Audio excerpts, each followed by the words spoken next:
കർത്താവിൽ ഏറ്റവും പ്രിയപ്പെട്ട ദൈവമക്കളെ, നമ്മൾക്ക് വിശ്വാസത്തിൻ്റെ ആഴങ്ങളിലേക്ക് പോകാൻ വേണ്ടി പ്രാർത്ഥിക്കാം. യേശുക്രിസ്തു ഇന്നും ജീവിക്കുന്നു. യേശുക്രിസ്തു ഇന്നും ജീവിക്കുന്നു. സഭയിൽ ജീവിക്കുന്നു, തിരുവചനത്തിൽ അവിടുന്ന് ജീവിക്കുന്നു, കൂദാശകളിൽ ശക്തമായിട്ട് ജീവിക്കുന്നു. അവിടെ നമ്മുടെ കൂടെ വസിക്കുന്നു. എല്ലായിടത്തും കർത്താവിൻ്റെ സാന്നിധ്യമുണ്ട്. നമ്മൾ പോകുന്ന വഴിയിലും യാത്ര ചെയ്യുമ്പോഴും സകലയിടത്തും കർത്താവിൻ്റെ സാന്നിധ്യം നമ്മുടെ വീട്ടിലെല്ലാം വരുന്നുണ്ട്. കർത്താവിൻ്റെ സാന്നിധ്യം ജീവിക്കുന്ന സാന്നിധ്യമാണ്. Jesus is alive. എല്ലായിടത്തും വസിക്കുന്നു.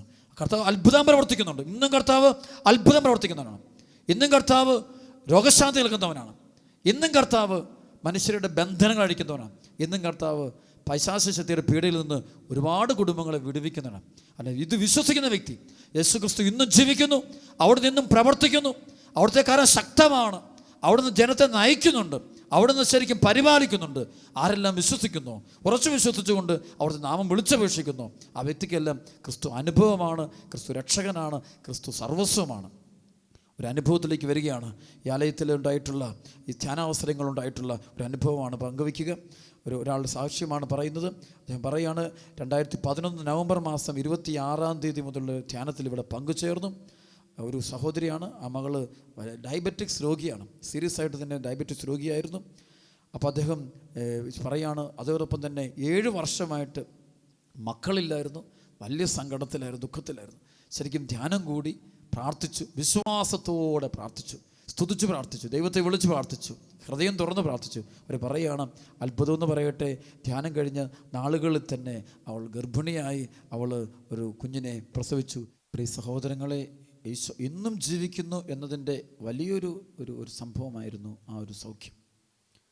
തീർച്ചയായിട്ടും വിശ്വാസത്തോടെ ആരെല്ലാം വിളിച്ച് പ്രാർത്ഥിക്കുന്നുവോ അവർക്കെല്ലാം ദൈവത്തിൻ്റെ വലിയ കരം, ശക്തമായ കരം, ജീവിക്കുന്ന കരം കാണാനും അനുഭവിക്കാനും ഈ കാലഘട്ടത്തിൽ സാധിക്കും. പക്ഷെ ഇവിടെ വേണ്ടത് എളിമ നിറഞ്ഞ വിശ്വാസത്തോടെ നമ്മൾ പ്രാർത്ഥിക്കണം. എളിമ നിറഞ്ഞ വിശ്വാസത്തോടെ മനസ്സൊരുക്കി നമ്മൾ പ്രാർത്ഥിക്കുന്ന പക്ഷം നമുക്ക് ദൈവത്തിൻ്റെ ശക്തമായ കരം അനുഭവിക്കാൻ പറ്റും.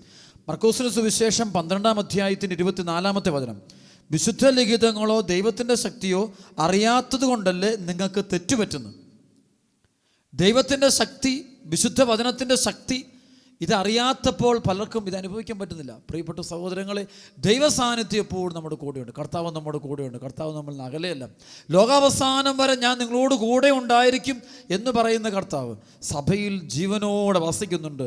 ആരെല്ലാം വിശ്വാസത്തോടെ ഒരുമിച്ച് കൂടി അവിടുത്തെ നാമം വിളിച്ചപേക്ഷിക്കുന്നു, അവരുടെ എല്ലാം നടുവിൽ കർത്താവിൻ്റെ സാന്നിധ്യം കടന്നു വരുന്നുണ്ട്. പക്ഷേ വിശ്വാസത്തോടെ പ്രാർത്ഥിക്കുമ്പോൾ ഈ കർത്താവിൻ്റെ സാന്നിധ്യം ശരിക്കും നമുക്ക് അനുഭവിക്കാനായിട്ട് സാധിക്കും. മറ്റൊരു ഒരു സൗഖ്യത്തിൻ്റെ വിടുതലിൻ്റെ വലിയൊരു സാക്ഷ്യം വായിക്കുകയാണ്. അത് ഒരാൾ എഴുതിയിരിക്കുകയാണ്. അദ്ദേഹം 20 വർഷമായിട്ട് മദ്യപാനത്തിന് അടിമയായിരുന്നു.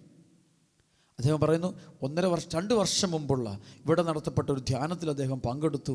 ആ ധ്യാനത്തിൻ്റെ ഫലമായിട്ട് അദ്ദേഹം എഴുതിയിരിക്കുന്ന ഇങ്ങനെയാണ്, അതായത് വർഷങ്ങളായിട്ട് മാറാവ്യാധിയായിരുന്ന എൻ്റെ മദ്യപാനത്തു നിന്നും എനിക്ക് മോചനം കിട്ടി. അദ്ദേഹം പറയുന്നത്, പിന്നെ ഒരിക്കലും ഇദ്ദേഹം മദ്യപിച്ചിട്ടില്ല, വിടുതൽ കിട്ടിയ. കാരണം ഈശോ ഇന്നും നൽകുന്നുണ്ട്. ഈശോ നമ്മുടെ സമൂഹത്തോടെ കടന്നു പോകുന്നുണ്ട്. സാത്താൻ്റെ പിടിയിൽ കഴിയുന്ന കുടുംബങ്ങൾക്ക്, വ്യക്തികൾക്കൊക്കെ ഈശോ വിടുതൽ നൽകുന്നുണ്ട്. കർത്താവിൻ്റെ വലതുകരത്തെ കർത്താവ് രക്ഷപ്പെടുത്തുന്നുണ്ട്. ആരെല്ലാം എളിമയോടെ അവിടെ സമീപിക്കുന്നു, വിശ്വാസത്തോടെ സമീപിക്കുന്നു, അവർക്കെല്ലാം ക്രിസ്തു അനുഭവമാണ്, ക്രിസ്തു ജീവനാണ്. ക്രിസ്തുവിനെ ശരിക്കും അവർക്ക് തൊട്ടറിയാൻ പറ്റും. ചില ആളുകൾക്ക് ശരിക്കും ഈശോയുടെ സാന്നിധ്യം അനുഭവിക്കാൻ വരും. പ്രിയപ്പെട്ട സഹോദരങ്ങളെ, ഈ ഒരു ക്രിസ്തു അനുഭവം സ്വന്തമാക്കാൻ വേണ്ടി ക്രിസ്തുവിൻ്റെ സാന്നിധ്യം, ജീവിക്കുന്ന ഈശോ, നമ്മുടെ കൂട്ടത്തിലുള്ള ഈശോയെ സ്വന്തമാക്കാനുള്ള ചില മാർഗ്ഗങ്ങൾ. ഒന്നാമത്തെ മാർഗ്ഗം വിശ്വാസം. ശരിക്കും ഉറച്ച വിശ്വാസം നമുക്കുണ്ടായിരിക്കണം. Hallelujah, hallelujah. രണ്ടാമതായിട്ട് നമുക്കുണ്ടായിരിക്കും വിശുദ്ധി, ഹൃദയവിശുദ്ധി. മത്തായിയുടെ സുവിശേഷം 5:8-9 വചനം, ഹൃദയശുദ്ധതയുള്ളവർ ഭാഗ്യവാന്മാർ, അവർ ദൈവത്തെ കാണും. വിശുദ്ധി ഉണ്ടെങ്കിൽ ദൈവത്തിന് കടന്നു വരാൻ പറ്റും. നമ്മുടെ ജീവിതത്തിലേക്ക് ഈശോ വരാനായിട്ട് ഈശോ പ്രവർത്തിക്കേണ്ട ഈശോ ആഗ്രഹിക്കുന്നുണ്ട്. പക്ഷെ നമ്മുടെ ജീവിതം നമ്മൾ നിർമ്മലമാക്കണം, എളിമപ്പെടണം, പശ്ചാത്തപിക്കണം, അനുതപിക്കണം, കണ്ണുനീരൊടുക്കണം, അനുതപിച്ച് പാപത്തെയും പാപത്തിൻ്റെ എല്ലാ സാഹചര്യങ്ങളോടും വിട പറഞ്ഞുകൊണ്ട് നമ്മൾ ഈശോയോട് ഐക്യപ്പെടണം. പാപത്തോട് നമ്മൾ കൂട്ടുകൂടുമ്പോൾ സാത്താനോട്, പിശാചിനോട് നമ്മൾ കൂട്ടുകൂടുന്നത് നേരെ പറഞ്ഞാൽ അത് ഉപേക്ഷിച്ചിട്ട്, അത് പൂർണ്ണമായിട്ട് ഉപേക്ഷിച്ചിട്ട് ഈശോയുടെ പക്കലേക്ക് നമ്മൾ മാറി നിൽക്കണം. അപ്പോഴാണ് ഈ അഭിഷേകം നമുക്ക് അനുഭവിക്കാൻ പറ്റുക. നമ്മുടെ കണ്ണുനീരുകൾക്ക് ദൈവം ഉത്തരം നൽകും. ചിലപ്പോൾ എനിക്കറിയാം, ചില ജീവിതങ്ങളൊക്കെ വന്നിട്ട് തമ്പുരാൻ്റെ മുമ്പിൽ മണിക്കൂറുകളോളം ഇരുന്ന് കരയുന്നത് കാണാൻ പറ്റും. മണിക്കൂറിൽ കരയുക, അവർക്ക് വിശ്വാസത്തോടെ പ്രാർത്ഥിച്ചുകൊണ്ടിരിക്കുക. പിന്നീട് അവർ പറയും, ദൈവം ഇടപെട്ടു, എൻ്റെ ജീവിതത്തിൽ കർത്താവ് ഇടപെട്ടു, എൻ്റെ വേദനയിൽ കർത്താവ് ഇടപെട്ടു, എൻ്റെ തകർച്ചകളിൽ കർത്താവ് ഇടപെട്ടു. തീർച്ചയായിട്ടും ഇന്നും ഈശോ നമ്മുടെ നടുവിലുണ്ട്, നമ്മുടെ കൂടെയുണ്ട്. നമ്മളിൽ നിന്ന് ഒരിക്കലും ഈശോ അകന്നു പോയിട്ടില്ല, ഒരിക്കലും അകന്നു പോവുകയില്ല. അതായത് യെശയ്യാ പ്രവാചകൻ്റെ പുസ്തകം 49 അധ്യായത്തിൽ നമ്മൾ വായിക്കുന്നുണ്ട്, പെറ്റമ്മ മറന്നാലും ഞാൻ നിന്നെ മറക്കുകയില്ല, പെറ്റമ്മ മറന്നാലും ഞാൻ നിന്നെ മറക്കുകയില്ല. അതോടൊപ്പം തന്നെ പറയുന്നുണ്ട്, സങ്കീർത്തനം 27 പറയുന്നുണ്ട്, അതായത് അപ്പനും അമ്മയും ഉപേക്ഷിച്ചാൽ ഞാൻ ഉപേക്ഷിക്കില്ല. ദൈവം ഒരിക്കലും നമ്മളെ ഉപേക്ഷിച്ചിട്ടില്ല, കൈവിട്ടിട്ടില്ല. കർത്താവ് നമ്മൾ അകന്നു പോയിട്ടില്ല. കർത്താവ് അങ്ങ് ദൂരെ മേഘപാളികൾക്കപ്പുറത്ത് ഒളിച്ചിരിക്കുന്ന ഒരു ദൈവമല്ല ഈശോ മിശിഹ ഇമ്മാനുവല്ല. ദൈവം നമ്മോട് കൂടെയാണ്, നമ്മുടെ കൂടെയുണ്ട്. നമ്മുടെ എല്ലാ സാഹചര്യങ്ങളുണ്ട്. നമ്മൾ വീട്ടിലായിരിക്കുമ്പോഴും, നമ്മൾ മുറിയിലായിരിക്കുമ്പോഴും, ജോലിസ്ഥലത്തായിരിക്കുമ്പോഴും, നമ്മൾ അധ്വാനിക്കുമ്പോഴും, പ്രാർത്ഥിക്കുമ്പോഴും, ശുശ്രൂഷ ചെയ്യുമ്പോഴും, സകല നിമിഷങ്ങളും ഈശോയുടെ സാന്നിധ്യമുണ്ട്. പക്ഷെ ഇത് അനുഭവിക്കാൻ, ഇത് സ്വന്തമാക്കാൻ, ഇതെങ്ങനെ എനിക്ക് അനുഭവിക്കാൻ പറ്റും? അതാണ് ഏറ്റവും വലിയ കാര്യം. അത് അനുഭവിക്കണമെങ്കിൽ എനിക്ക് എളിമ നിറഞ്ഞ വിശ്വാസം വേണം. അഹങ്കാരമുള്ള ഒരു വ്യക്തിക്ക് ഈ ഒരു വിശ്വാസം ഉണ്ടാകത്തില്ല. അഹങ്കാരിയുടെ ഹൃദയത്തിൽ ദൈവത്തിൻ്റെ ഈ ചൈതന്യം, ദൈവത്തിലുള്ള വിശ്വാസം കുറവായിരിക്കും. കാരണം ആ വ്യക്തി ബന്ധനത്തിലാണ് കഴിയുന്നത്. കഠിനമായ ഹൃദയമാണ്, കഠിനമായ മനസ്സാണ്. അപ്പോൾ ആ വ്യക്തിക്ക് കർത്താവിൻ്റെ സാന്നിധ്യം അനുഭവിക്കാനായിട്ട് സാധ്യമല്ല. അതുതന്നെയാണ് യാക്കോബ് ലേഖനത്തിൽ 4-ാം അധ്യായം, യാക്കോബിൻ്റെ ലേഖനം 4-ാം അധ്യായത്തിൽ പരിശുദ്ധാത്മാവ് എഴുതി വെച്ചിരിക്കുക. യാക്കോബ് ലേഖനം 4-ാം അധ്യായത്തിൻ്റെ 9-10 വചനം പറയുന്നു, ദുഃഖിക്കുകയും വിലപിക്കുകയും കരയുകയും ചെയ്യും. നിങ്ങളുടെ ചിരി കരച്ചിലായും നിങ്ങളുടെ സന്തോഷം വിഷാദമായും മാറട്ടെ.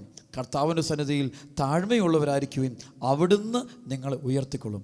കർത്താവിൻ്റെ സന്നിധിയിൽ താഴ്മയുള്ളവരായിരിക്കും, എളിമപ്പെട്ട് നിൽക്കും, അനുദപിച്ച് നിൽക്കുക. അപ്പോൾ ദൈവം നിങ്ങളുടെ ജീവിതത്തിൽ പ്രവർത്തിക്കുന്നത് അനുഭവിക്കാൻ പറ്റും. യാക്കോബ് ലേഖനം 4-ാം അധ്യായത്തിൻ്റെ 8-ാമത്തെ വചനം വളരെ പ്രധാനപ്പെട്ടതാണ്. ഈ കർത്താവിൻ്റെ സാന്നിധ്യം ഒരു വ്യക്തിക്ക് സ്വന്തമാക്കാനായിട്ട് വളരെ പ്രധാനപ്പെട്ട വചനമാണിത്. ദൈവത്തോട് ചേർന്ന് നിൽക്കുവിൻ, അവിടുന്ന് നിങ്ങളോടും ചേർന്ന് നിൽക്കും. ദൈവവചനത്തോട് ചേർന്ന് നിൽക്കുക, സഭയോട് ചേർന്ന് നിൽക്കുക. അപ്പോൾ ദൈവം നിങ്ങളോട് ചേർന്ന് നിൽക്കും. വീണ്ടും പറയുന്നു, പാപികളെ നിങ്ങൾ കരങ്ങൾ ശുചിയാക്കുവിൻ, സന്നിഗ്ധ മനസ്കരെ നിങ്ങൾ ഹൃദയങ്ങൾ ശുചിയാക്കുകയും. അതാണ് പ്രവാചകന്മാരെല്ലാം പറയുന്നത്, അപ്പസ്തലന്മാരൊക്കെ പഠിപ്പിക്കുന്ന ഏറ്റവും വലിയ വചനം. പാപികളെ നിങ്ങളുടെ കരങ്ങൾ ശുചിയാക്കുകയും നിങ്ങളുടെ ഹൃദയങ്ങൾ വിശുദ്ധീകരിക്കുക. ഹൃദയത്തിലെ പാപത്തിൻ്റെ ബന്ധനം അഴിച്ച് അപ്പോൾ ഈ കർത്താവിൻ്റെ സാന്നിധ്യം നമുക്ക് അനുഭവിക്കാൻ പറ്റും. സഭയിൽ വസിക്കുന്ന പരിശുദ്ധാത്മാവിൻ്റെ ശക്തി നമുക്ക് സ്വന്തമാക്കാൻ പറ്റും. പക്ഷേ പലപ്പോഴും നമുക്കത് അനുഭവിക്കാൻ പറ്റാണ്ട് പോകുന്നതിൻ്റെ പിന്നിലെ കാരണം നമ്മുടെ ഹൃദയം മലിനമാണ്, അശുദ്ധമാണ്, തിന്മ കൊണ്ട് നിറഞ്ഞിരിക്കുക. അപ്പോൾ നമുക്ക് ഈ ദൈവത്തിൻ്റെ വലിയ സാന്നിധ്യം, ജീവിക്കുന്ന സാന്നിധ്യം നമുക്ക് സ്വന്തമാക്കാൻ പറ്റാതെ പോവുകയാണ്. തിത്തോസിന് എഴുതിയ ലേഖനത്തിൽ പൗലോസ് പറയുകയാണ്, 1-ാം അധ്യായത്തിൻ്റെ 15-ാമത്തെ വചനം, നിർമ്മല ഹൃദയർക്കെല്ലാം നിർമ്മലമാണ്, എന്നാൽ മലിന ഹൃദയർക്കും അവിശ്വാസികൾക്കും ഒന്നും നിർമ്മലമല്ല. അവരുടെ ഹൃദയവും മനസാക്ഷിയും ദുഷിച്ചതാണ്. തങ്ങൾ ദൈവത്തെ അറിയുന്നുവെന്ന് അവർ ഭാവിക്കുന്നു, എന്നാൽ പ്രവർത്തികൾ വഴി അവിടുത്തെ നിഷേധിക്കുകയും ചെയ്യുന്നു. പറയാണ്, ശരിക്കും ഈ ദൈവാനുഭവം കിട്ടാത്ത ഇത്തരം ആളുകൾക്കാണ്, അവിശ്വാസികൾക്ക് ശുദ്ധമല്ല, നമ്മൾ മനസ്സ് ശുദ്ധമല്ല, മനസ്സ് ക്ലീനല്ല, ഹോളിയല്ല, വക്രതയ, വൈരാഗ്യ, അസൂയ, വിദ്വേഷ, പകയ, അതോടൊപ്പം തന്നെ അവിശ്വാസം കയറുകയാണ്, ദൈവത്തെ സംശയിക്കുക, ദൈവവചനത്തെ സംശയിക്കുക. ഈശോയുടെ കാലത്തുണ്ടായിരുന്നില്ല ഫരിസേയ ആളുകളെപ്പോലെ കർത്താവിൻ്റെ അത്ഭുതങ്ങളെ മുഴുവൻ വിമർശിച്ചുകൊണ്ടിരിക്കുക, സംശയിച്ചുകൊണ്ടിരിക്കുക. ആർക്കും ഈശോ അനുഭവിക്കാൻ പറ്റുന്നില്ല. ദൈവം മനുഷ്യനായിട്ട് അവതരിച്ചിട്ട് അവരുടെ മുന്നിലൂടെ നടന്നു പോയിട്ട് അത്ഭുതങ്ങൾ പ്രവർത്തിച്ചിട്ട്, അടയാളങ്ങൾ പ്രവർത്തിച്ചിട്ട്, രോഗശാന്തികൾ പ്രവർത്തിച്ചിട്ട്, ഈശോ മരിച്ചിട്ട്, ഈശോ സംസ്കരിക്കപ്പെട്ടിട്ട്, ഉത്ഥാനം ചെയ്തിട്ട് ഇതൊന്നും ഉൾക്കൊള്ളാൻ പറ്റുന്നില്ല. ആ നാട്ടിൽ നടന്ന വലിയ സംഭവമാണിത്. പക്ഷെ ഉൾക്കൊള്ളാൻ പറ്റാത്തതിന് കാരണം ഹൃദയം കഠിനമാണ്. അഹമെന്ന ഭാവം, ഞാനെന്ന ഭാവം, എന്നെക്കാളും വലുത് ആരുമില്ല, എൻ്റെ ചിന്തയെക്കാളും വലിയ ചിന്ത ആരുമില്ല, ഞാൻ ചിന്തിക്കണം ശരി, ദൈവത്തെ പോലും അവൻ്റെ ചൊൽപ്പടിക്ക് കീഴിക്കൊണ്ട് ഒരിക്കലും നടക്കുന്ന കാര്യമില്ല, ഒരിക്കലും നടക്കില്ല. അപ്പം ഇങ്ങനെ ഇരിക്കുന്ന മക്കൾ, അല്ലോ ധനാസക്തിക്ക് അടിമപ്പെട്ട മക്കളും, കൊളോസസ് 3:5 പറയുന്ന വിഗ്രഹ ആരാധന തന്നെയായ ദ്രവ്യാസക്തി, ധനാസക്തി, പണം ഉണ്ടാക്കണം, പണം മാത്രം മതി, വേറൊന്നും വേണ്ട, പണം, പേര്, പെരുമ, ഇത് മാത്രം കാണുന്ന വ്യക്തിക്കും ഈ ക്രിസ്തു അനുഭവം കിട്ടുന്നില്ല. അവൻ്റെ കൂടെ നടക്കുന്ന ദൈവത്തെ അവന് കണ്ടുമുട്ടാൻ പറ്റത്തില്ല.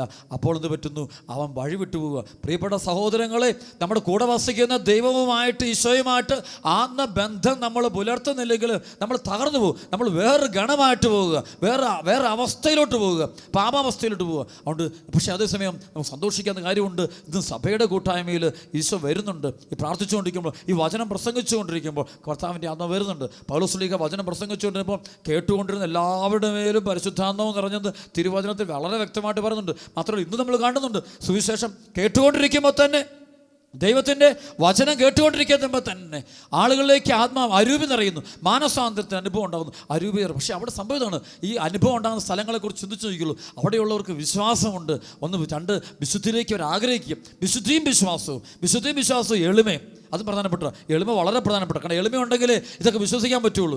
പരിശുദ്ധ അമ്മയ്ക്ക് ദൈവവചനത്തെ വിശ്വസിക്കാൻ പറ്റിയത്, ദൈവത്തിൻ്റെ വെളിപാടിനെ വിശ്വസിക്കാൻ പറ്റിയത്, ദൈവവചനം സ്വീകരിക്കാൻ പറ്റിയത് അമ്മയുടെ ഹൃദയത്തിൽ എളിമയുള്ളത് കൊണ്ടാണ്. വിശ്വാസവും എളിമയും കൂടെ ഒരുമിച്ചിരിക്കുന്നതുകൊണ്ട് പെട്ടെന്ന് ഈ ദൈവിക രഹസ്യങ്ങളെ സ്വന്തമാക്കാൻ പറ്റുക. ചില ആളുകൾക്ക് പരിശുദ്ധ കുർബാനയിൽ പങ്കെടുക്കുമ്പോൾ കാണാം എന്തോ ഒരു ഭക്തിപൂർവ്വം, എന്തോ ഒരു ആത്മാർത്ഥതയോടെ അതിനുശേഷം വിശുദ്ധിയിൽ ജീവിക്കുന്ന കാണാൻ പറ്റും. ചില വ്യക്തികളൊക്കെ വളരെ കൃപയിൽ ജീവിക്കുന്നത്. കാരണം അവർ എളിമയുള്ളവരാണ്. എതിർ ചോദ്യങ്ങൾ, ദൈവത്തോട് വാഗ്വാദം നടത്താൻ പോകുന്നില്ല. ചില മക്കളുണ്ട്, ബുദ്ധി കൊണ്ട് ദൈവത്തിനെതിരെ സംസാരിക്കുന്നു, വചനത്തിനെതിരെ സംസാരിക്കുന്നു, വചനത്തെ വെട്ടിമുറിച്ച് കളയുന്നു, എല്ലാം കളയുന്നു, പുതിയ വ്യാഖ്യാനങ്ങൾ കൊടുക്കുന്നു, ദൈവവചനത്തെ പരിഹസിക്കുന്നു. പക്ഷെ അവർ പരിസൈക്ക് മൈൻഡാണ്. അവർ അഹങ്ക പിടിച്ച് അവർക്കൊരു സംഭവം എന്താ, അവരുടെ കൃപ നഷ്ടപ്പെട്ടു പോകും. ബൈബിളിൽ പറഞ്ഞ പോലെ ദൈവരാജ്യം നിങ്ങളിൽ നിന്നെടുത്ത് ഫലം പുറപ്പെടുവിക്കുന്ന മറ്റു ജനതയ്ക്ക് ഞാൻ കൊടുക്കുമെന്ന് പറയും. അഭിഷേകം നമ്മുടെ മുമ്പിൽ വരും, പക്ഷെ നമുക്ക് കിട്ടത്തില്ല. അടുത്തുള്ള വ്യക്തി പരിശുദ്ധാത്മാവ് ഈശോയിൽ നിറയുക. പലർക്കും അത് വേണ്ട, പലർക്കും വേണ്ട ഈശോയിൽ നിറയണമെന്ന് വേണ്ട. പണം നേടണം, പണം നിറയട്ടെ, പേര് നിറയട്ടെ, പെരുമയുണ്ടാകട്ടെ, വലിയ ആളായിട്ട് തീരട്ടെ, ലോകത്തിൽ വലിയ ആളായിട്ട് മാറട്ടെ. ഇതാണ് ചില ആളുകളുടെ ഉള്ളിലിരിക്കുന്ന ബന്ധനം. ഈ ബന്ധനം ഇരിക്കുന്ന വ്യക്തിക്ക് ജീവിക്കുന്നവനായ ദൈവത്തെ അനുഭവിക്കാൻ പറ്റില്ല.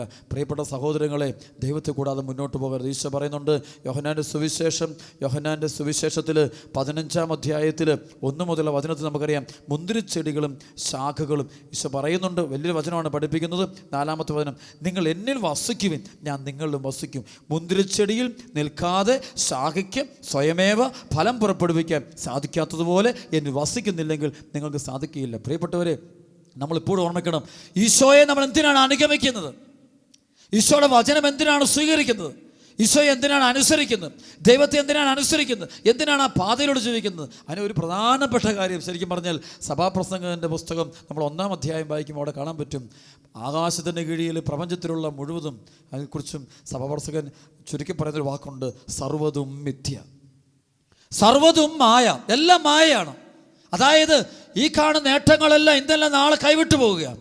നിന്റെ പോലും ആയുസ്സും നിന്റെ ജീവിതത്തിൻ്റെ സമയങ്ങൾ എണ്ണപ്പെട്ടിരിക്കുകയാണ്. ചുരുക്ക സമയങ്ങളേ ഉള്ളൂ. ഒരു വർഷം 365 ദിവസം നമുക്കറിയാം. അത് വെച്ചുകൊണ്ട് നീ നിൻ്റെ കാലാവധി കണക്ക് കൂട്ടിക്കൊള്ളുക, ഗുണിച്ചുകൊള്ളുക. ഇനി എത്ര വർഷം നിനക്കുണ്ട്, അത് എത്ര വർഷം, എത്ര ദിവസങ്ങൾ കണ്ടുപിടിക്കാൻ പറ്റും? ഇത്ര ദിവസമുള്ളൂ. ഇതെല്ലാം മാഞ്ഞു പോകുന്നു. നീ നേടുന്ന സമ്പത്തെല്ലാം മാഞ്ഞു പോകുന്നു, പേരും എല്ലാം പോകും, എല്ലാം മാറിപ്പോകുന്നു, എല്ലാം മാഞ്ഞു പോകുന്നു. അതിനപ്പുറം നിൽക്കുന്നൊരു അസ്തിത്വമുണ്ട്. പൗലോസ് പറയുന്ന പോലെ ഫിലിപ്പി ലേഖനത്തിൻ്റെ 3-ാമത്തെ വചനം പറയുന്ന പോലെ, നമ്മുടെ പൗരത്വം സ്വർഗത്തിലാണ്. സ്വർഗമാകുന്ന ദേശം അത് വെറും ഒരു ഫാൻറ്റസിയല്ല, സ്വപ്നലോകമല്ല, ഇല്ലാത്തൊരു കാര്യം ഉണ്ടെന്ന് പഠിപ്പിക്കുന്നതല്ല, സത്യമായ കാര്യം. ഈശോ മിശിഹ ഉത്ഥാനം ചെയ്ത് സ്വർഗത്തിലേക്ക് പോയത് അപ്പസ്തലന്മാർ കണ്ടറിഞ്ഞ് അനുഭവിച്ച സത്യമാണിത്. ഇന്ന് സഭ അനുഭവിച്ചുകൊണ്ടിരിക്കുന്ന സത്യമാണിത്. വിശുദ്ധരും രക്തസാക്ഷികളുമൊക്കെ അവരിലൂടെ അത്ഭുതങ്ങൾ, അടയാളങ്ങൾ ഈ ലോകത്തിൽ പ്രവർത്തിച്ചുകൊണ്ട് സ്വർഗമെന്ന യാഥാർത്ഥ്യത്തെക്കുറിച്ച് ദൈവം നമ്മെ കാണിച്ചു തരുന്നുണ്ട്. ഇതൊക്കെ മുന്നിൽ നടക്കുമ്പോൾ ഇതൊന്നും കാണാൻ പറ്റുന്നില്ല, അറിയാൻ പറ്റുന്നില്ല. പോകുന്നത് നശ്വരമായതിൻ്റെ പിന്നാലെ. എൻ്റെ സഹോദരി, നീ ചിന്തിക്കേണ്ട കാര്യം, ഇന്നല്ല നാളെ ഈ ഭൂമിയോട് നീ വിട പറയേണ്ട വ്യക്തിയാണ്. ഇത് കഴിഞ്ഞിട്ട് നീ എത്തേണ്ടത് സ്വർഗത്തിലാണ്, ഈശോയുടെ അടുക്കലാണ്. ഇത്ര വർഷം, 10 വർഷമോ 15 വർഷമോ അല്ല ഇത്ര ദിവസങ്ങൾ കഴിയും ഈ ഭൂമിയോട് വിട പറയാം. പിന്നെ ഇതെല്ലാം മായ, പിന്നെ നീയുമായിട്ട് യാതൊരു ബന്ധവുമില്ല. ഈ ഭൂമിയിലെ ഒരു വസ്തുക്കളുമായിട്ട് നിനക്ക് യാതൊരു ബന്ധവുമില്ല. അതിനുശേഷം നീ എത്തേണ്ടത് സ്വർഗമാവുന്ന ആ സ്ഥലമാണ്. അപ്പം അവിടേക്ക് പോകുന്നൊരു ഒരു വ്യക്തിയാണ് ഞാൻ. അവിടെ കയറാനുള്ള യോഗ്യത, അവിടെ പ്രവേശിക്കാനുള്ള യോഗ്യത നീ നേടിയിട്ടുണ്ടോ? അതാണ് ചിന്തിക്കേണ്ടത്. അതുകൊണ്ടാണ് ഈ ഭൂമിയിൽ ഈശോയോട് കൂടെ വസിക്കുന്ന വ്യക്തി. മാമോദീസായിലൂടെ തിരുസഭ നമ്മെ വിശ്വസിപ്പിക്കുന്നുണ്ട്, പഠിപ്പിക്കുന്നുണ്ട്. അതായത് മാമോദീസായിലൂടെ ഒരാൾ സഭയിലെ അംഗമാകുന്നു, ദൈവരാജ്യത്തിൻ്റെ അംഗമായിത്തീരുന്നു, ക്രിസ്തുവിൻ്റെ ഭൗതിക ശരീരത്തിൻ്റെ ഭാഗമായിട്ട് മാറുന്നു, ദൈവരാജ്യത്തിൻ്റെ ഉടമയായിത്തീരുന്നു. അവൻ ആ നിമിഷം മുതൽ ദൈവരാജ്യം എത്തിയിരിക്കുക. ഇനി ദൈവരാജ്യത്തിൽ നിന്ന് അടുത്തത് സ്വർഗ്ഗരാജ്യത്തിലേക്ക് വരികയാണ്. അടുത്ത പ്രോസസ്സ് സ്വർഗ്ഗരാജ്യം, അവിടേക്ക് പോകണം. പക്ഷെ അവിടെ എത്തണമെന്നുണ്ടെങ്കിൽ നമ്മുടെ ജീവിതം വിശുദ്ധമായിരിക്കണം, എളിമ ഉണ്ടായിരിക്കണം, വിശ്വാസം ഉണ്ടായിരിക്കണം, വിശുദ്ധി ഉണ്ടായിരിക്കണം. നമുക്കറിയാം ബൈബിളിൽ കണ്ടുമുട്ടുന്ന വലിയ സംഭവമുണ്ട്. ദൈവത്തിൻ്റെ സ്വർഗത്തിലെ വിരുന്നിനെക്കുറിച്ച് പറയുന്നുണ്ട്. വലിയൊരു വിരുന്ന് ഒരുക്കുന്ന സംഭവം. അവിടെ അവസാനം വിളിക്കപ്പെട്ടവരില്ലാതെ വന്നപ്പോൾ വഴിക്കവലകളിലും അവിടെ ഇവിടെയൊക്കെ ഉള്ള ആളുകളൊക്കെ വിളിച്ചു കൊണ്ടുവരാനായിട്ട് യജമാനൻ പറയുന്നുണ്ട്. അങ്ങനെ എല്ലാവരും കൊണ്ടുവരുന്നതാണ് കാണാൻ പറ്റും. അവസാനം യജമാനൻ ഇറങ്ങിയിട്ട് ഈ ഭക്ഷണശാലയിലൂടെ നടന്നു പോകുമ്പോൾ ഒരുവനെ കണ്ടുമുട്ടുന്നുണ്ട്. അവന് വിവാഹ വസ്ത്രം ധരിക്കാതെ, വിളിക്കപ്പെട്ടവനാ, തിരഞ്ഞെടുക്കപ്പെട്ടവനാ, പക്ഷെ വിവാഹ വസ്ത്രം ധരിച്ചിട്ടില്ല. അതുകൊണ്ട് അവൻ ഉടനെ പറഞ്ഞു, ഇവനെ എടുത്തിട്ട് തീയിലേക്ക് ഇടുക, അല്ലെ ഇവനെ പുറത്താക്കാൻ പറയുന്നുണ്ട്. ഇവനെ പുറത്താക്കാൻ പറയുകയാണ്. അപ്പം അതിൻ്റെ അർത്ഥം എന്താണ്? ശരിക്കും വിളി കിട്ടിയെങ്കിലും അവന് വിളി കിട്ടിയതാണ് ആ സ്വർഗത്തിൻ്റെ വിരുന്നിൽ പങ്കെടുക്കാൻ, സ്വർഗീയ ജെറുസലേമിൻ്റെ വിരുന്നിൽ പങ്കെടുക്കാനുള്ള വലിയ ദൈവവിളി കിട്ടിയവനാ, അഭിഷേകം കിട്ടിയവനാ. പക്ഷേ അവൻ്റെ ജീവിതത്തിൻ്റെ പ്രവൃത്തി മൂലം അവൻ തൻ്റെ വിവാഹ വസ്ത്രം, അല്ലെങ്കിൽ വിവാഹ വിരുന്നിൽ പങ്കെടുക്കാനുള്ള വസ്ത്രം, വിശുദ്ധിയുടെ വസ്ത്രം, വിശ്വാസത്തിൻ്റെ വസ്ത്രം, കൃപയുടെ വസ്ത്രം അവനത് കളഞ്ഞു. അവൻ എന്നിട്ട് വെറും ലൗകികനായിട്ട്, ജഡികനായിട്ട് ചിന്തിച്ചുകൊണ്ട് അവനോട് നിൽക്കുക. അതിൻ്റെ ഫലം എന്താ? അവനെ പുറത്താക്കാൻ പറയുക, അവനെ ഔട്ടാക്കാൻ പറയുക. അവിടെ പ്രിയപ്പെട്ട ദൈവമക്കളെ, നാം തിരഞ്ഞെടുക്കപ്പെട്ടവരാണ്. ഞാൻ നിങ്ങളൊക്കെ തിരഞ്ഞെടുക്കപ്പെട്ടവരാണ്, വിളിക്കപ്പെട്ടവരാണ്. എങ്കിലും ദൈവം ആ വചനം പഠിപ്പിക്കുന്നത് നമ്മളുടെ ജീവിതത്തിൽ വിശുദ്ധി, വിശ്വാസം, കൃപ നിറഞ്ഞു നിൽക്കണം. ആ അനുഭവം ഉണ്ടാകണമെങ്കിൽ ഈ ഭൂമിയിലൂടെ വസിക്കുന്ന, നമ്മുടെ കൂടെ വസിക്കുന്ന ഇമ്മാനുവലായ ആ അവൻ്റെ സാന്നിധ്യം അവൻ ഇന്ന് അത്ഭുതം പ്രവർത്തിക്കുന്നു. നിൻ്റെ കണ്ണുനിരപ്പാൻ അവിടത്തേക്ക് സാധിക്കും. നിൻ്റെ വേദന മാറ്റാൻ അവിടത്തേക്കേ പറ്റുള്ളൂ, വേറെ ആർക്കും പറ്റുകയില്ല. ദൈവത്തിന് അസാധ്യമായിട്ട് യാതൊന്നുമില്ല. ചിലപ്പോഴൊക്കെ നമ്മുടെ പ്രശ്നങ്ങൾ എങ്ങനെ പരിഹരിക്കപ്പെടുമെന്ന് വിഷമിച്ചിരിക്കുമ്പോൾ ഞാൻ പറയും, നാട്ടിൽ പോയി ആരുടെങ്കിലും മുമ്പിൽ പോയല്ല കരയേണ്ടത് ദൈവസന്നിധിയില്ല. കഴിഞ്ഞ ആളുകൾ എനിക്ക് വലിയൊരു കുടുംബ പ്രശ്നം, ഭാര്യയും ഭർത്താവും തമ്മിൽ വലിയ പ്രശ്നം, വിവാഹമോചനത്തിലേക്ക് പോവുകയാണ്. വലിയ പ്രശ്നത്തിൽ വന്നിരിക്കുക. അവർ രണ്ടുപേരും കൂടെ മറ്റുള്ളവരുടെ നിർബന്ധ പ്രകാരം ധ്യാനത്തിന് പങ്കെടുക്കുക. അവരൊത്തിരി ധ്യാനം കൂടിയിട്ടുള്ളവരാണ്. പക്ഷേ ധ്യാനത്തിന് പങ്കെടുത്തപ്പോൾ അവർക്ക് ഇടയ്ക്കിടയ്ക്കെല്ലാം എൻ്റെ അടുത്ത് വരണം, സംസാരിക്കണം, ഈ കാര്യങ്ങൾ പ്രശ്നം പറഞ്ഞു തീർക്കണം. അപ്പോൾ ഞാൻ അല്പനേരം സംസാരിച്ചപ്പോൾ എനിക്ക് തോന്നി, ഇത് പറഞ്ഞുകൊണ്ട് പോയി കഴിഞ്ഞാൽ തീരത്തില്ല, ധ്യാനം പോലും നടക്കില്ല. കാരണം ഇവരിങ്ങനെ പറഞ്ഞുകൊണ്ടിരിക്കുക. ഭർത്താവിനെക്കുറിച്ച് ഭാര്യ ഇങ്ങനെ കുറ്റം പറഞ്ഞുകൊണ്ടിരിക്കുക, ഭാര്യയെക്കുറിച്ച് ഭർത്താവ് ഇങ്ങനെ കുറ്റം പറഞ്ഞിരിക്കുക, നിർത്താണ്ട് പറഞ്ഞുകൊണ്ടിരിക്കുക. അപ്പോൾ അല്പനേരം ഇപ്പം പരിശുദ്ധാത്മ ഒരു ശക്തമായ പ്രേരണ എനിക്ക് തോന്നിട്ട് പറഞ്ഞു, നിർത്താൻ പറഞ്ഞു. ഇവരെയും കൊണ്ട് ഇനി സംസാരിപ്പിക്കരുത്. ഇവരോട് പറ, ഇനി ഇവർ മനുഷ്യരോട് സംസാരിക്കേണ്ട, പോയി പള്ളിയിൽ പോയിരുന്നിട്ട് പരിശുദ്ധ കുർബാനയുടെ മുമ്പിൽ എടുത്തിട്ട് കരഞ്ഞ് പ്രാർത്ഥിക്കാൻ പറയാൻ. വേറൊന്നും പറഞ്ഞു. ഞാൻ പറഞ്ഞു, എനിക്ക് നിങ്ങളുടെ കാര്യങ്ങൾ കേൾക്കുകയും വേണ്ട, നിങ്ങളുടെ പ്രശ്നവും കേൾക്കണ്ട, നിങ്ങളുടെ വിഷമം വലിയ വിഷമം. പക്ഷേ എൻ്റെ മനസ്സ് പരിശുദ്ധമായി പറയുന്നത്, നിങ്ങൾ മനുഷ്യരോട് പറഞ്ഞിരുന്നിട്ട് ഒരു കാര്യമില്ല. നിങ്ങൾ പോയി ദൈവത്തിൻ്റെ ഒന്ന് കരയുക, വിശ്വസിക്കുക. പരിശുദ്ധ കുർബാനയിൽ ഉത്ഥിതനായ കർത്താവുണ്ട്, ജീവിക്കുന്ന കർത്താവുണ്ട്. അതൊന്ന് വിശ്വസിച്ചുകൊണ്ട് അതിന് മുമ്പിൽ പോയിരുന്നിട്ട് ഒന്ന് കരയുക. നിങ്ങളുടെ പ്രയാസം, നിങ്ങളുടെ വിഷമം, നിങ്ങളുടെ ദുഃഖം, നിങ്ങളുടെ അവസ്ഥ, നിങ്ങളുടെ ബന്ധനം, ഈ പ്രശ്നങ്ങൾ മുഴുവൻ അവിടെ പോയി പറ. അവിടുന്ന് എന്തെങ്കിലും പരിഹാരം കണ്ടുപിടിക്കട്ടെ. അവിടുന്ന് പരിഹാരം കണ്ടുപിടിച്ചോളൂ, എനിക്ക് നല്ല വിശ്വാസം, പൊക്കോളം പറഞ്ഞു. ഇഷ്ടപ്പെട്ടില്ല, മനസ്സോടെ പോയിരിക്കുക. ഒരു ദിവസം മുഴുവൻ അങ്ങനെ ഇരിക്കുക. പ്രിയപ്പെട്ട സഹോദരങ്ങളെ, പിറ്റേ ദിവസം പ്രഭാതത്തിൽ ഞാൻ കാണുന്നത് വീണ്ടും ഇവർ ഓടി എൻ്റെ അടുത്ത് വരുന്നു. അപ്പോൾ ഇവർ വരുമ്പോഴേ പറഞ്ഞു, അച്ഛാ സംസാരിക്കാൻ വരികയല്ല, പറയാൻ വേണ്ടി വരികയല്ല, പിന്നെന്താണാവോ, ഞങ്ങളുടെ പ്രശ്നം തീർന്നു. ഞങ്ങളുടെ പ്രശ്നം തീർന്നു. അച്ഛൻ ഞങ്ങൾക്ക് കൊണ്ട് പ്രാർത്ഥിച്ചാൽ മതി. എൻ്റെ പ്രിയപ്പെട്ട മക്കളെ, എനിക്ക് വിശ്വസിക്കാൻ പോലും പറ്റിയില്ല. കാരണം നമ്മൾ വെറുതെ പറയുന്നതാണോ? പക്ഷെ പിന്നീട് അവരോട് സംസാരിക്കുമ്പോൾ ആ പ്രാർത്ഥന സമയത്ത് ദൈവം തന്നെ സത്ചിന്തകൾ, നല്ല ചിന്തകൾ അവരുടെ തന്നെ ഹൃദയത്തിൽ കൊടുത്ത്, അവരുടെ കുറവുകൾ ദൈവം തന്നെ അവർക്ക് പറഞ്ഞു കൊടുത്ത്, അവർ തന്നെ തിരുത്തിയെടുത്തിട്ട് അവർ തന്നെ വിശുദ്ധീകരിച്ചുകൊണ്ട് വരികയാണ്. അതേ പ്രിയപ്പെട്ട സഹോദരങ്ങളെ, ഇത് വലിയൊരു അത്ഭുതമാണ് സംഭവിക്കും. ഇന്ന് മനുഷ്യർക്ക് പറ്റിയ മനുഷ്യൻ പ്രശ്ന പരിഹാരത്തിനായിട്ട് നാടും നീളും ഓടി നടക്കുക, ഒരുപാട് ആളുകളുടെ പുറകെ നടക്കുക. ഒരു കാര്യമില്ല. ഓടേണ്ടതും കരയേണ്ടതും ഈശോയുടെ സന്നിധിയിൽ. കർത്താവ് നമ്മുടെ കൂടെ ഉണ്ടല്ലോ, കൂടെ ഇല്ലായിരുന്നെങ്കിൽ ഒരു പക്ഷേ നമ്മൾ മറ്റുള്ളവരുടെ അടുക്കലേക്ക് ഓടേണ്ടി വന്നേനെ. ഈശോയുടെ അടുക്കലേക്ക് പോകണം. എൻ്റെയൊക്കെ ജീവിതത്തിൽ വേദനകളും ദുഃഖങ്ങളും ഒക്കെ ഉണ്ടാകുമ്പോൾ ഞാൻ മനുഷ്യരുടെ പുറകെ ഓടാറില്ല. ഓടുന്നത് സക്രാരിയുടെ അടുത്തേക്കാണ്, പരിശുദ്ധ കുർബാനയുടെ അടുത്ത് പോയി പ്രാർത്ഥിക്കും, അല്ലാതെ സക്രാരിയെ കെട്ടിപ്പിടിച്ചുകൊണ്ട് കരയും. എന്തിനാണെന്ന് വെച്ചാൽ എനിക്കറിയാം അവിടെ കർത്താവുണ്ട്. കർത്താവ് നമ്മൾ പറഞ്ഞത് കേൾക്കുന്നുണ്ട്. അവിടെ സർവശക്തനാണ്, അവിടുന്ന് സൗഖ്യദായകനാണ്, അവിടുന്ന് പാപമോചകനാണ്. അവിടത്തേക്ക് ഒരു വഴി കാണിച്ചു തരാൻ പറ്റും. ഈ വലിയ പ്രതിസന്ധി ഘട്ടത്തിൽ ഒരു വഴി കാണിച്ചു തരാൻ ദൈവത്തിന് പറ്റും. ആ ഒരു വിശ്വാസം നമ്മുടെ ഹൃദയത്തിലേക്ക് വരട്ടെ. അതുകൊണ്ട് പ്രിയപ്പെട്ട ദൈവമക്കളെ, ഇത് കർത്താവ് ഇന്നും ജീവിക്കുന്ന ദൈവമാണ്. ഈശോ ഇന്നും അത്ഭുതങ്ങൾ പ്രവർത്തിക്കുന്നു, അടയാളം പ്രവർത്തിക്കുന്നു, രോഗശാന്തികൾ പ്രവർത്തിക്കുന്നു, വലിയ വിടുതൽ നൽകുന്നു, വലിയ മാനസാന്തരങ്ങൾ നൽകുന്നു. പക്ഷെ നമ്മുടെ കൂടെയുണ്ട്. കാണുന്നില്ലായിരിക്കാം, കാണാൻ പറ്റുന്നില്ല, നോക്കുമ്പോൾ ഒന്നും ഒരു ആൾരൂപങ്ങളൊന്നും കാണില്ല. പക്ഷേ അവനുണ്ടെന്നേ, അവൻ നമ്മുടെ കൂടെയുണ്ട്, നമ്മുടെ കൂടെ നടക്കുന്നുണ്ട്, സംസാരിക്കുന്നുണ്ട്, കേൾക്കുന്നുണ്ട്, എല്ലാം അറിയുന്നുണ്ട്. അതല്ലേ യെശയ്യാ പ്രവാചകന്റെ പുസ്തകം 59-ാം അധ്യായത്തിൻ്റെ 1-2 വചനം. രക്ഷിക്കാനാവാത്ത വിധം കർത്താവിൻ്റെ കരം കുറുകിപ്പോയിട്ടില്ല, കേൾക്കാനാവാത്ത വിധം അവിടുത്തെ ചെവികൾക്ക് മാന്ദ്യം സംഭവിച്ചിട്ടില്ല. എന്നാൽ നിൻ്റെ പാപങ്ങളാണ് നിന്നെയും ദൈവത്തെയും തമ്മിൽ അകറ്റിയിരിക്കുന്നത്. അതെ, മനുഷ്യനിലെ പാപപ്രവർത്തികൾ, ദൈവകൽപ്പനകൾ ചെറുതോ വലുതോ അത് ലംഘിക്കുന്നതനുസരിച്ച്, ചെറുതോ വലുതോ ലംഘിക്കുന്നതനുസരിച്ച് നമ്മളിൽ വിശ്വാസം കുറഞ്ഞുകൊണ്ടിരിക്കും. പാപം ചെയ്യുന്നവൻ്റെ ഉള്ളിൽ ദൈവാശ്രയത്വവും ദൈവവിശ്വാസവും കുറഞ്ഞിട്ട് ബുദ്ധിയുക്തി ഇത് കൂടിക്കൊണ്ടിരിക്കും. ഇത് കൂടുന്നതനുസരിച്ച് ഇവൻ ദൈവത്തിൽ നിന്ന് അകന്നകന്നകന്ന് പോയിക്കൊണ്ടിരിക്കും. അപ്പോൾ കൂടെ വസിക്കാൻ ദൈവവുമായിട്ട് ബന്ധമില്ലാത്ത ആളുകളായിട്ട് നമ്മൾ മാറും. അത് പ്രിയപ്പെട്ട ദൈവമക്കളെ, സഭയിലുള്ള കർത്താവിൻ്റെ സാന്നിധ്യത്തെ അനുഭവിക്കാൻ പറ്റാതെ നമ്മൾ പോകുന്നതിൻ്റെ വലിയ കാരണം നമ്മുടെ പാപാവസ്ഥയാണ്. നമ്മുടെ ഉള്ളിൽ നമുക്ക് ശുദ്ധമാക്കാം, എളിമപ്പെടാം, വിശ്വാസത്തിൻ്റെ വലിയ കൃപ കിട്ടാൻ വേണ്ടി പ്രാർത്ഥിക്കാം. അങ്ങനെ നമുക്ക് നമ്മുടെ ഈശോയോട് ചേർന്ന് ജീവിക്കാം. നമ്മുടെ കൂടെ വസിക്കുന്ന സ്നേഹം തന്നെയാണ് ഈശോ. കരുണ കാണിക്കും ദൈവം. വത്സല പിതാവാണ്, സ്വർഗപിതാവ്. ആ സാന്നിധ്യം, പിതാവിൻ്റെയും പുത്രൻ്റെയും പരിശുദ്ധാത്മാവിൻ്റെ സാന്നിധ്യം, ത്രിയേക ദൈവത്തിൻ്റെ സാന്നിധ്യം, ഈശോമിശിഹായിലൂടെ വെളിപ്പെടുത്തുന്ന ആ വലിയ സത്യം എല്ലാം നമുക്ക് അനുഭവിക്കാൻ പറ്റും. നമ്മൾ എളിമപ്പെട്ട് വിശുദ്ധീകരിച്ച് വിശ്വാസത്തിൻ്റെ മക്കളായിട്ട് കഴിയുമ്പോൾ. അവിടെ ഇന്ന് ഈ ശുശ്രൂഷയിലൂടെ ആത്മാവ് നമ്മുടെ ഹൃദയങ്ങളിലേക്ക് ഒഴുകി ഇറങ്ങട്ടെ. വിശ്വാസത്തോടെ പ്രാർത്ഥിക്കുന്ന മുഴുവൻ ഹൃദയങ്ങളിൽ നിന്നും സാത്താൻ്റെ ശക്തിയിൽ വിട്ടുപോകട്ടെ. ഇന്ന് വലിയ അത്ഭുതം, അടയാളങ്ങൾ, സൗഖ്യങ്ങൾ, വിടുതൽ ആ കർത്താവ് നിങ്ങൾക്ക് തരട്ടെ, എനിക്ക് തരട്ടെ, നമുക്ക് ഓരോരുത്തർക്കും തരട്ടെ. വിശ്വാസത്തോടെ ഈ ആരാധന പങ്കെടുക്കാം, തീക്ഷ്ണമായിട്ടും പ്രാർത്ഥിക്കാം. ദൈവത്തിൻ്റെ കരം, ദൈവത്തിൻ്റെ മഹത്വം നമ്മുടെ മേൽ ഇറങ്ങി വരും. ആമേൻ.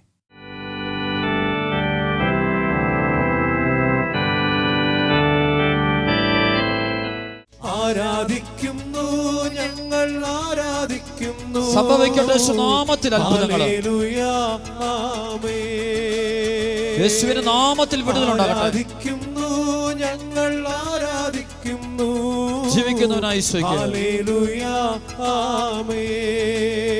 കർത്താവായ ഈശോയെ, സൗഖ്യദായക, അത്ഭുതങ്ങൾ പ്രവർത്തിക്കുന്ന കർത്താവേ, ഇന്നും ജീവിക്കുന്ന കർത്താവേ, വിശ്വസിക്കുന്ന മുഴുവൻ മക്കളുടെയും ജീവിതങ്ങൾ ഇടപെടുന്ന കർത്താവേ, ഇപ്പോൾ അങ്ങ് ഇടപെടണമേ.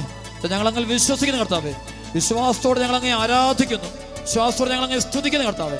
ഈ സമയത്ത് അങ്ങയുടെ അത്ഭുതകരം ഞങ്ങളുടെ മേൽ നീട്ടണമേ, അത്ഭുതകരം ഞങ്ങളുടെ മേൽ നീട്ടണമേ കർത്താവേ. അങ്ങയെ അനുഭവിക്കാൻ, അങ്ങ് സ്വന്തമാക്കാൻ ഞങ്ങൾക്ക് ഇടവരുത്തണമേ. ഈശോയെ, ഞങ്ങളങ്ങ് ആരാധിക്കുന്നു. ആരാധിക്കുന്നു ഞങ്ങൾ, ആരാധിക്കുന്നു. ഹല്ലേലൂയ, ഹല്ലേലൂയ, ആമേൻ. എല്ലാവിധ രോഗങ്ങളും വിട്ടുമാറട്ടെ ഈശോ നാമത്തിൽ. ആരാധിക്കുന്നു ഞങ്ങൾ, ആരാധിക്കുന്നു. ഈ പരിശുദ്ധ കുർബാനയുടെ ശക്തിയാൽ സൗഖ്യമുണ്ടാകട്ടെ. ഹല്ലേലൂയ, ആമേൻ. ദിവ്യകാരുണ്യ ശക്തിയാൽ അത്ഭുതങ്ങൾ സംഭവിക്കട്ടെ. ആരാധിക്കുന്നു ഞങ്ങൾ, ആരാധിക്കുന്നു. യേശുനാമത്തിൽ സംഭവിക്കട്ടെ. ഹല്ലേലൂയ, ആമേൻ. നമുക്ക് സ്തുതിക്കാം. കർത്താവ് അത്ഭുതം പ്രവർത്തിക്കട്ടെ. Hallelujah, hallelujah, hallelujah. ആരാധന, ആരാധന, ആരാധന, ആരാധന.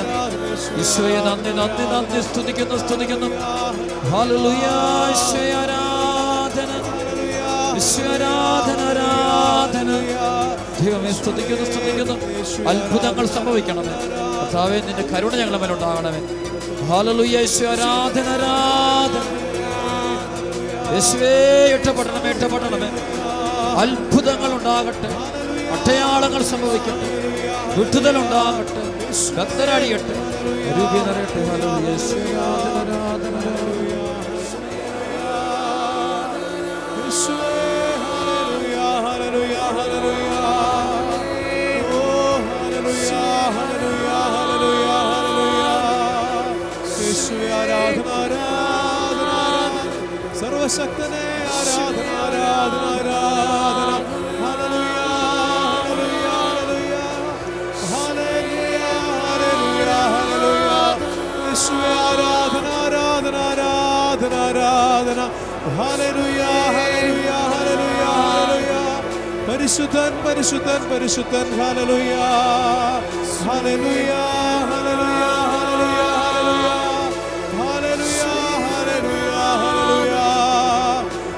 Hallelujah, hallelujah, hallelujah, hallelujah, hallelujah. Hallelujah, hallelujah, hallelujah, hallelujah. Oh, യേശുവേ ആരാധന ആരാധന ആരാധന.